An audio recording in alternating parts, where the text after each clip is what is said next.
Imagine stopping at a lonely desert rest area in the middle of the night. Quiet, empty, nothing but wind and sand. And then suddenly, your dog freezes. Not barking, not growling, just listening to something you can't hear. That's exactly what happened to a retired Marine named Michael. His German Shepherd, Rex, stared into the darkness, ears high, body tense, like he was sensing a ghost. But this wasn't a ghost. It was a woman, trapped inside an old van, tapping the metal with the last bit of strength she had, a signal so soft, no human on earth could hear it. But Rex did. What happened next pulled Michael into a chase across the desert, a hidden warehouse, and a fight against a trafficking ring no one even knew existed. And the truth waiting inside that warehouse? It changed countless lives and made Rex a hero the whole country now calls the Ear of Hope. If this story moves you, or if you believe miracles still happen in our world, please subscribe to support the channel, leave a comment, and share this video so more people can hear stories of courage, faith, and hope. Thank you for watching, and may God bless you and your family tonight. The late afternoon sun burned across northern Arizona, casting harsh light over a landscape of red sandstone, open desert, and long stretches of highway that shimmered like molten glass. Wind carried thin trails of dust that swirled lazily across the cracked asphalt. The sky was enormous, an endless dome of bright blue, cloudless and brutally honest about how unforgiving this part of the country could be. Michael Harris guided his old Ford truck along the empty interstate, rolling to a stop at a lonely rest area wedged between two towering mesas. At 38 years old, Michael carried the build of a man shaped by years in the Marines. Broad shoulders, sturdy posture, and muscles hardened not by vanity, but by survival. Sun exposure had darkened his skin, and faint scars along his forearm hinted at memories he never talked about. His hair was short, dark, with strands of gray beginning to show. His jaw, sharp and worn, held a day's worth of stubble. Though his expression often seemed stern, there was a gentle weight in his eyes, one belonging to someone who had seen the world's darkest corners and still somehow believed in doing right. Beside him, sitting upright in the passenger seat, as if he were a co-driver, was Rex. The 5-year-old German Shepherd was large, powerful, and unmistakably trained. His sable coat glimmered in the sun, and his deep amber eyes scanned the surroundings with sharp, unwavering focus. Even at rest, Rex looked ready for action, ears perked, tail still but alert, chest expanding in slow, controlled breaths. He was a retired K-9 who had served with Michael in the Marines, and although he now lived a quieter life, none of his instincts had dulled. Michael parked the truck and stepped out to stretch, the heat wrapping around him like a blanket straight out of an oven.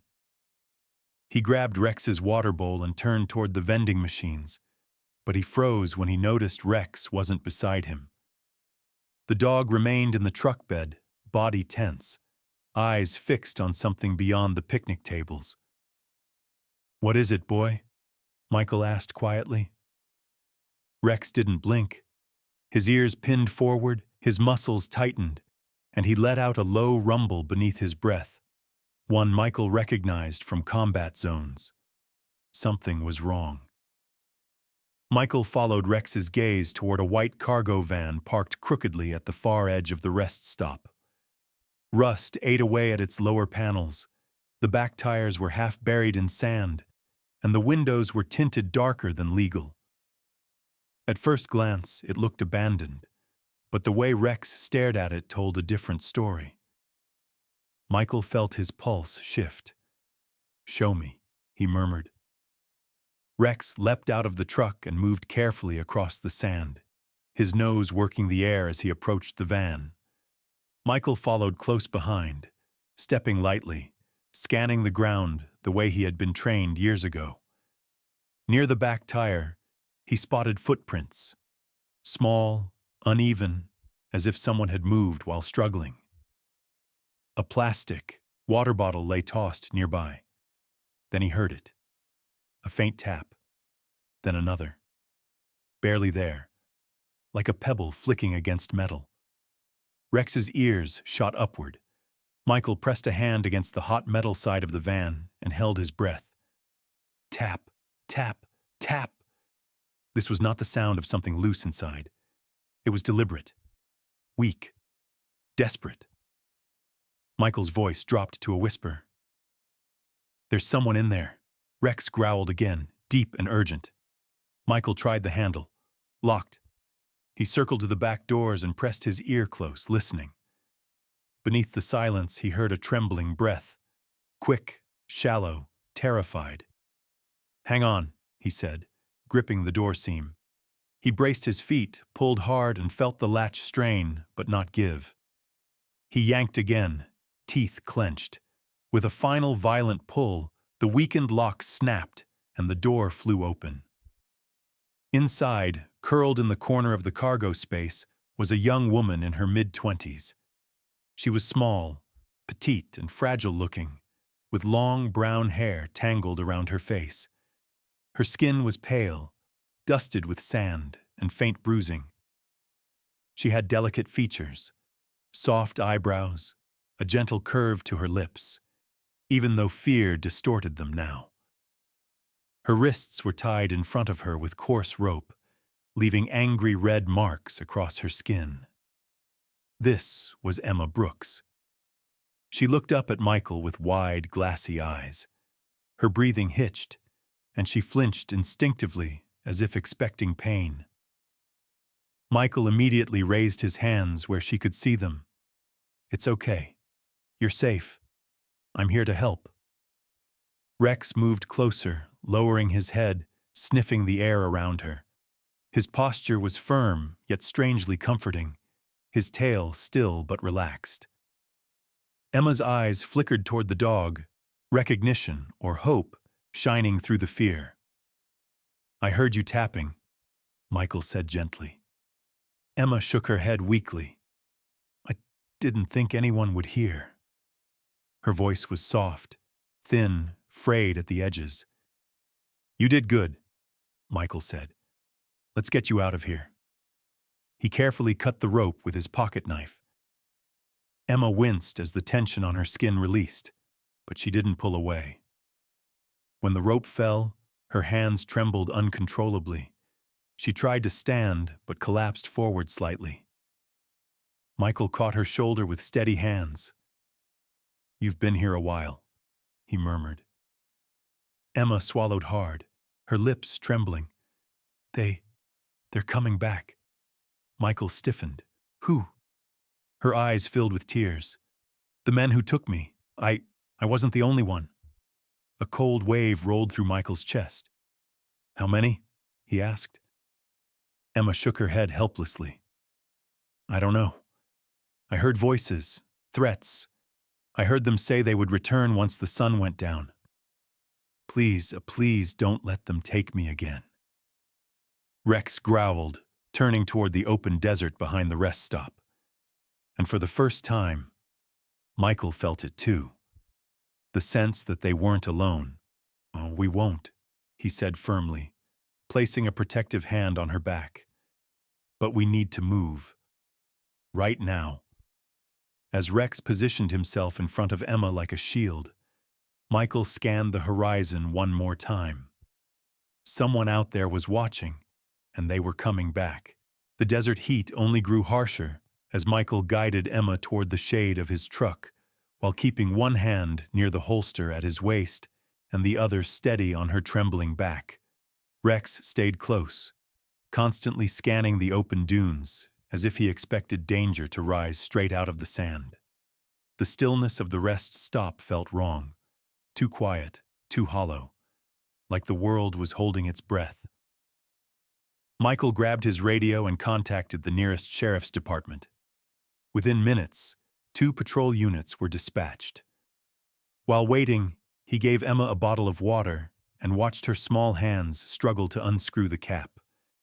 Her pale skin seemed even more fragile under the harsh sun, and the way she held her shoulders, tight, drawn inward, made it clear she was still expecting something terrible to happen. Yet she forced herself to whisper, "Thank you for finding me." Michael shook his head gently. "Rex found you. He always does." Emma reached out to touch Rex's fur, her fingers trembling, but Rex leaned closer, accepting her presence with surprising tenderness. The sound of tires crunching gravel broke the silence. 2 sheriff vehicles approached, kicking up dust. Leading the pair was Officer Daniel Reese, a man in his early 40s, tall and broad-chested, with sandy blonde hair already fading into gray at the temples. He had a square jaw, trimmed beard, and lines carved deep into his forehead, signs of long years spent dealing with the worst parts of humanity. His posture was rigid, but not unkind. He was the type of officer who didn't waste time, shaped by a past incident involving a missing child that he had never forgiven himself for. Beside him stepped Deputy Carla Jenkins, a compact woman in her early 30s with curly auburn hair pulled into a tight bun. Her copper-toned skin glistened under the sun, and her eyes were sharp, observant, always flicking to small details most people would miss. She carried herself with a disciplined calm that suggested military background, though hers was National Guard, not Marine Corps. Michael briefed them quickly. Carla examined Emma with a soft voice, coaxing more details from her. Emma, still shaking, described the voices she heard, the threats, and the phrase that haunted her. "Tonight, they'll make the delivery." When she repeated the words, her face drained of what little color remained. Officer Reese immediately radioed for additional support, but Rex growled low, tugging Michael's attention back toward the desert. The dog's stance sharpened, his nose lifted to the wind, trying to catch something invisible. Michael recognized the signal. "He wants to track," Michael said. Reese frowned. "Track what? The kidnappers?" Michael nodded. "If they were here recently, Rex will know." Reese hesitated. Procedure said they should wait for backup, but the time ticking away in the heat said otherwise. Rex started moving before any of them officially agreed, nose sweeping the ground as he headed away from the parking lot toward an open stretch of desert behind a cluster of boulders. Michael followed, and the officers fell in behind him. Emma also insisted on coming, her voice barely audible but steady. "If they took others, I need to help." Her petite frame moved carefully, but determination straightened her posture. The sand was blistering, and heat radiated from the ground like rising smoke. But Rex pushed forward. After several minutes, he stopped near a shallow depression in the sand. Michael crouched down and brushed aside a thin layer of dust. Underneath, he found a length of rough rope frayed at the ends. A few feet away lay a strip of torn gray fabric, likely from a gag or blindfold. Reese knelt, his expression darkening. Damn. This wasn't the only stop they made. Rex continued forward until they reached a patch of hardened sand marked by tiny footprints, far too small to belong to an adult. Carla's voice cracked slightly. A child? More than one, maybe? Next to the prints, half buried, was a laminated road map covered in scribbles. Michael lifted it gently.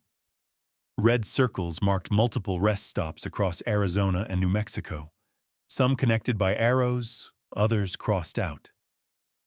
At the bottom corner, written in sloppy letters, was a phrase, "Last run, tonight." Emma covered her mouth. They talked about deliveries, about moving them across state lines. I didn't understand at first. I didn't want to understand. Her eyes glossed with tears, but she didn't look away. Carla scanned the horizon. If tonight's the final pickup, we're running out of time? Reese paced, jaw tight. This is a trafficking route. Organized. They're using remote stops as transfer points. We might have stumbled on one of their hubs. Michael folded the map. We need to find where they took the others. Rex suddenly barked sharply, then sprinted a few yards to the left, stopping beside a pile of rocks. Michael followed and uncovered another clue. A broken zip tie and a child's pink shoelace, tied into a tight knot, as if someone had been pulling against restraint. Emma trembled violently, gripping her arms. Please, don't let them take more. Michael steadied her. We won't. Not tonight. As the sun began dipping lower, the desert shadows stretched long, and the air shifted cooler. A chill crept into the group, not from temperature, but from urgency. Reese radioed for an investigative unit and K-9 backup. Carla photographed every piece of evidence. Michael studied the footprints, and Rex, ever attentive, kept his ears locked on the wind as if counting every second. Night was approaching, and they were running out of time. Night settled quickly over the Arizona desert, swallowing the last streaks of orange daylight behind the mesas and leaving only the cold glow of the rising moon. The wind picked up, sharp and restless, carrying with it the faint smell of gasoline, something Rex caught instantly. His body went rigid, ears pinned forward, and he let out a low bark that snapped everyone's attention toward the narrow canyon behind the rest stop. Michael moved beside him, his hand brushing Rex's back. You smell it too, he murmured. Rex stepped ahead, nose close to the ground, tracing a winding scent trail that led deeper into the rocky passage. Officer Reese signaled 2 units to follow, their flashlights slicing through the darkness. Emma stood close to Carla, her petite frame shivering despite the warm night. Her soft brown hair fluttered in the wind as she watched Michael and Rex, worry tightening her pale features. Is this them? She whispered. Carla placed a steady hand on her shoulder. We're about to find out. The canyon funneled them toward a clearing where fresh tire tracks carved deep marks into the sand. Michael crouched beside them, fingers brushing the grooves. SUV, he said, heavy and fast. Before he could stand, the echoing roar of an engine thundered through the canyon walls. A black SUV burst into view, headlights off, moving with reckless speed. Behind the wheel was Carson Hale, the man Emma had described in Broken Pieces. Tall, mid-30s, sharp-boned face, messy dark blonde hair, and a thick stubble that shadowed a jaw hardened by years of criminal work. His cold blue eyes flickered with agitation, the kind of look belonging to someone who had long stopped seeing other people as human. Rumors in law enforcement circles whispered that Carson had grown up under an abusive father who ran contraband routes. The cruelty he endured became the cruelty he inflicted. In the passenger seat sat Duke Marshall, a rough-built man in his late 20s with greasy black hair, thick eyebrows, and a jaw that clenched with constant irritation. His face bore a faded scar along his cheek, a reminder of a bar fight gone wrong, and his aggressive temperament often pushed him into violence faster than Carson liked. Tonight, however, both men shared the same expression: panic. "Get down!" Reese shouted as the SUV swerved dangerously close. Officers dived aside. The vehicle clipped a boulder, spraying shards of rock, then accelerated toward the canyon exit. Michael sprinted toward his truck, shouting, "Rex, with me!" The dog leaped into the passenger seat before the door fully opened. The engine roared to life, tires spitting dust as Michael sped after the fleeing SUV. Reese and Carla followed close behind in their cruiser. The chase ripped across open desert, headlights bouncing off jagged terrain. The SUV made a sharp turn toward an old steel bridge spanning a shallow ravine. Michael recognized the structure. Rusted, decades old, barely safe for civilian traffic. "They're heading for the Black Ridge Bridge," he radioed. Reese responded, "We'll flank from the west. Cut them off before they reach the drop." Rex stuck his head out the window, ears slicing through the wind, barking sharply. Michael's grip tightened on the wheel as he pushed the truck faster. When the SUV reached the bridge, its brake lights flashed too late. Reese's cruiser had already blocked the opposite end. With no escape forward, Carson slammed the SUV into reverse. The tires spun in the dirt, and Duke burst out of the passenger side, gun drawn. Before the officers could react, Rex shot out of Michael's truck like a missile. He closed the distance in seconds, his powerful body lunging toward Duke's arm. The gun fired once, wild, uncontrolled, before Rex clamped onto Duke's wrist, forcing the weapon to fall. Duke screamed, stumbling back as Rex held tight but precise, applying enough pressure to disable him without inflicting a serious wound. Michael rushed in, kicking the gun away, then forced Duke to the ground. Reese handcuffed him, breathless. "Good dog," he muttered. But Carson was already running. He slipped out the driver's side and darted into the darkness behind the bridge, vanishing into a maze of rocks. Flashlights scanned the area, but the night swallowed him whole. "He knows this desert," Reese growled. "We'll need more units." Michael watched Rex sniff the air, ready to track, but Emma's faint voice behind him made him turn. Carla and another officer had opened the SUV's rear hatch. Inside, under a thin blanket, were two young girls, both no older than 10. They were small, frightened, and pale from dehydration. One had tightly curled hair and wide hazel eyes. The other had straight blonde hair matted with dust. Their wrists were zip-tied, but unharmed. Emma dropped to her knees as tears streamed down her cheeks. "They're alive," she whispered. "Oh, God, they're alive." Michael gently freed the girls while Carla radioed for medical support. The older girl clung to Emma, her small hands gripping Emma's sleeve as though she were the only safe thing in the world. The younger child sobbed quietly, burying her face into Carla's chest. Reese exhaled shakily. "We got two," he said. "But Carson, he's out there, and he won't stop." Michael looked into the darkness where the man had disappeared. "He's the one in charge," he said. "And if Emma was right, he still has more." Rex growled, staring into the night as if waiting for the enemy to return. Michael set his jaw. This wasn't over, not even close. The desert night deepened into a cold, wind-cut silence as the rescue team regrouped near the rusted bridge. The two rescued girls were escorted into medical vans. Emma stayed close to them, and Michael stood beside Rex with eyes fixed on the direction Carson had disappeared. The moon cast long silver shadows over the canyon rocks, making the landscape look like fractured pieces of bone scattered across the earth. Then Rex stiffened. His nose lifted, his ears locked forward. A growl vibrated in his chest. Michael crouched beside him.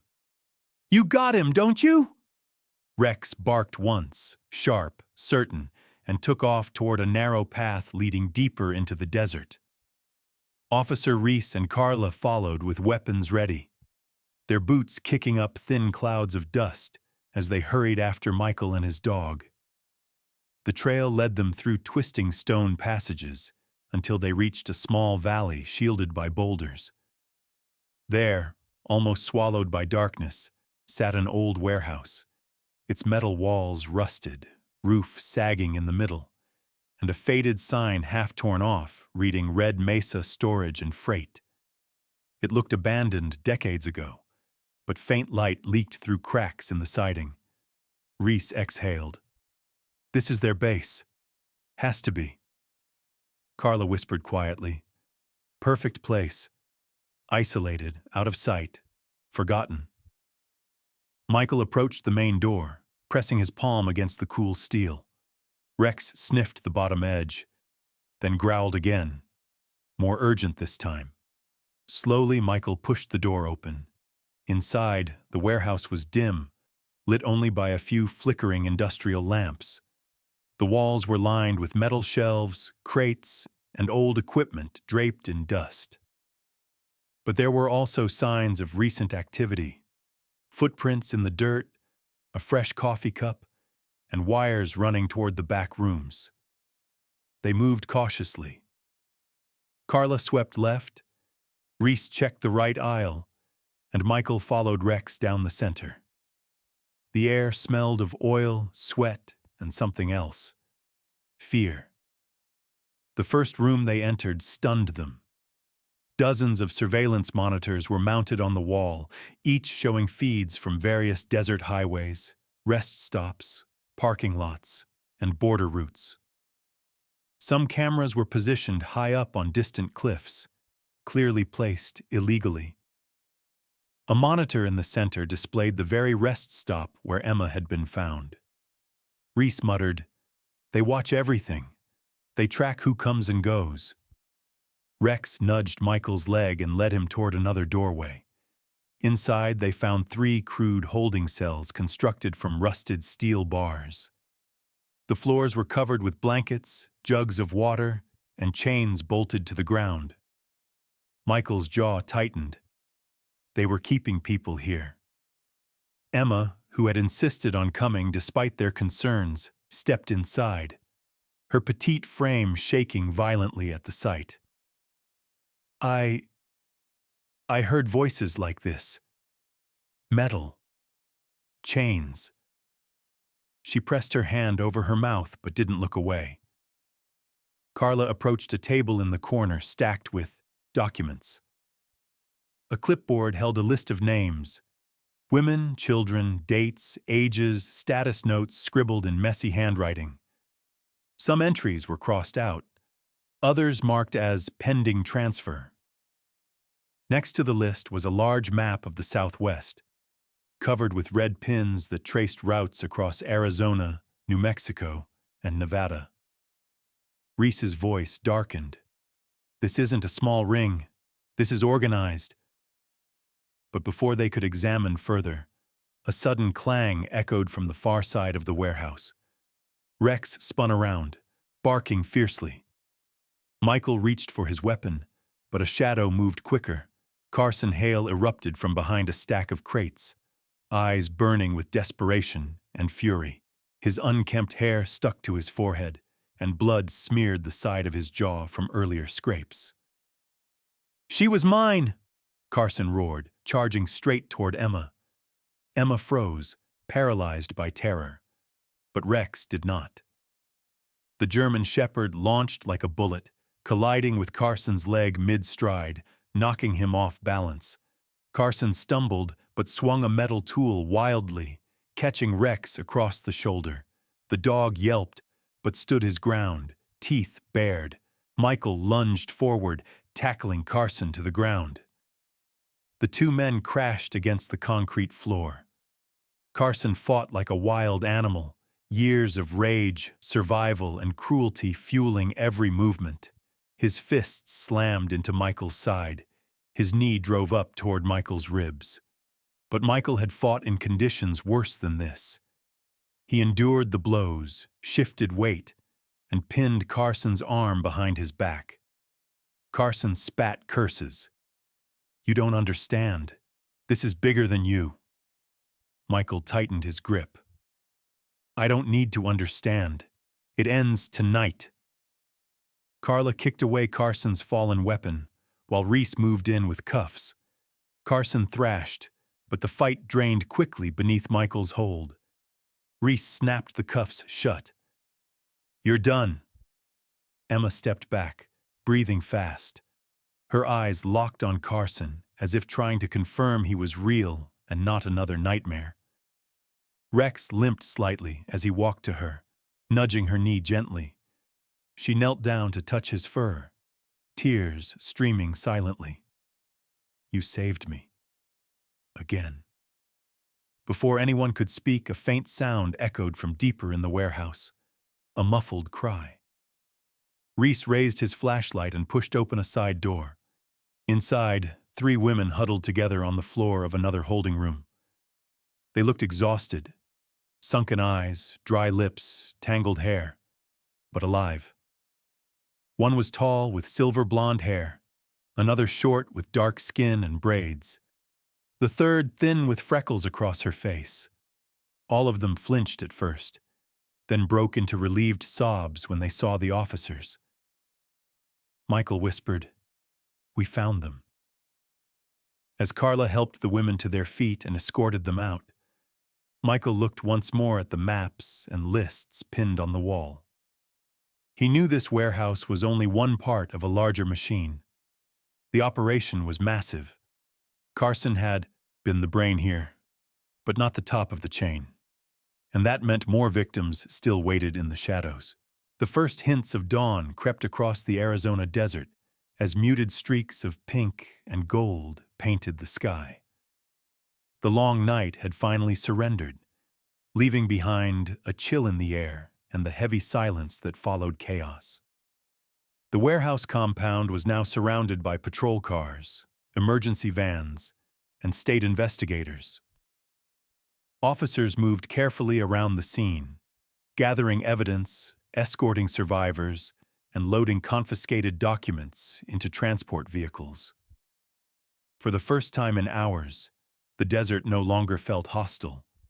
It felt exhausted, like everyone else. Michael stood near the entrance of the warehouse, arms crossed, watching as the paramedics attended to the rescued victims. His normally steady hands still bore faint tremors, the adrenaline not yet fully gone. The thin layer of dust on his face and the rip in his shirt told the story of the fight he had just endured. Beside him, Rex lay on his side to rest, chest rising and falling with slow, deep breaths. The German shepherd's sable fur was clumped with dirt where Carson's blow had landed, but the dog still kept his ears slightly raised, unwilling to fully relax. Michael brushed Rex's shoulder carefully. "You did more than most soldiers tonight," he whispered. Rex lifted his head just enough to nudge Michael's hand before settling back down. Emma stood a few yards away, wrapped in a thick gray emergency blanket. Even exhausted, she looked remarkably gentle, her long brown hair messy from the night's events, her pale cheeks streaked with dried tears. When she walked toward Michael, her steps were small but steady. "They're taking the others to the regional hospital," she said softly, glancing at the 3 women found inside. "They'll be okay. They're scared, but alive." Her voice cracked, but this time it wasn't fear. It was relief. Officer Reese approached, now without the tension that had drawn sharp lines across his face all night. The tall man looked almost human again beneath his fatigue. "Carson and the rest of his people are in custody," he said. "SWAT tracked down 2 more of his crew hiding in an old trailer on the ridge. We're running their identities now." Reese rubbed the back of his neck, the stubble there catching the early sunlight. "You two," he nodded at Michael and Rex, "just took down a trafficking hub that's been on our radar for years. The feds will want to talk to you." Michael shrugged, though a quiet weight pressed inside his chest. "We were at the right place at the right time." "No," Reese said firmly. You were exactly who we needed." Behind him, Carla Jenkins walked toward the group, her auburn hair frizzed from the night wind, her uniform dusty. She gave Michael a tired smile.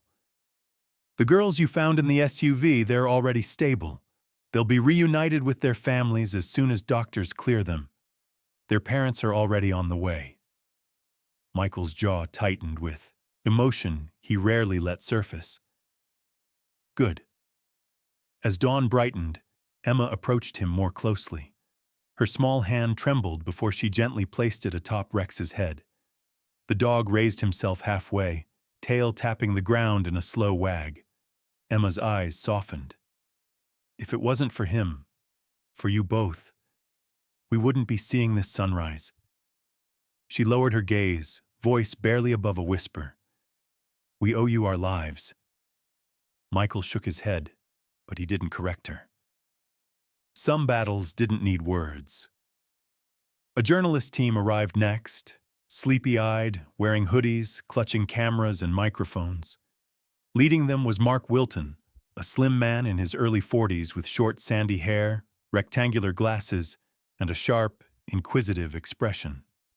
His profession had carved slight creases around his eyes from years of chasing stories across the Southwest. He introduced himself quickly to Reese, then approached Michael with clear fascination. "You're the Marine who found them, right? And this is the dog?" Michael sighed. "This is Rex." Mark's eyes widened. "The K9 who detected the victim's signal? That's incredible. People need to hear this." Michael didn't enjoy attention, but Mark seemed respectful rather than invasive, his intensity coming more from passion for truth than from ego. He interviewed Michael briefly, then knelt near Rex with a gentle smile. "You're a hero, buddy." Rex blinked back, unimpressed, but accepting. News spread rapidly. Within an hour, local channels were broadcasting the rescue, labeling it one of the largest anti-trafficking breakthroughs in the region. Reporters praised the combined efforts of law enforcement, but the spotlight kept circling back to the retired Marine and his loyal German shepherd who caught the first signal. A sound no human had heard. Before the sun fully rose, social media began calling Rex the ear of hope. Michael chuckled when Carla showed him her phone. "He's going to get a bigger fan club than me," he said. Rex thumped his tail in agreement. By late morning, most of the victims were transported safely. Carson and his crew were secured for federal processing, and the investigators began sealing off the warehouse. The crisis was ending. The healing could begin. Emma walked up to Michael one last time. Her gentle brown eyes glimmered in the morning light. "Where will you go now?" she asked. Michael glanced at Rex. "Wherever we're needed next, I guess." Emma nodded with a bittersweet smile. "Some people walk away from darkness, but you walk into it to pull others out." She leaned down to kiss Rex on the head. "Thank you," she whispered. Michael gave her a soft salute before turning toward his truck. Rex hopped inside with a grunt, still tired, but eager. As Michael started the engine, he looked once more at the survivors being cared for, at the officers packing up equipment, at the sunrise painting the sky in hopeful gold. Then he and Rex drove forward onto the open road, heading wherever the next call for help might come. In the end, this story reminds us of something timeless and deeply comforting. Miracles don't always arrive with thunder, bright light, or angelic voices. Sometimes they come quietly, in the form of a loyal dog, a brave stranger, or a moment of courage you never knew you had. Many people believe that when the world grows dark, God often sends help in unexpected ways. And maybe, on that lonely night in the desert, Rex was more than a trained dog. Maybe he was a small miracle placed at the right place, at the right moment, to save souls who still had so much life left to live. Life is like that. Every day we walk past people carrying silent pain, invisible battles, unheard cries. We forget that sometimes we are the answer to someone's prayer, just by stopping, listening, or caring. So let this story remind us that God's protection is real, courage still exists, and kindness is a miracle we can choose every day. If you're watching this, I pray that God blesses you, protects you and your family, and fills your life with compassion, peace, and the strength to help those who need you most. And if this story touched your heart, even a little, please share it so others can feel its warmth. Comment your thoughts or where you're watching from. Subscribe to our channel to help us spread more stories of light in a world that truly needs it. May God's grace be with you always. Amen.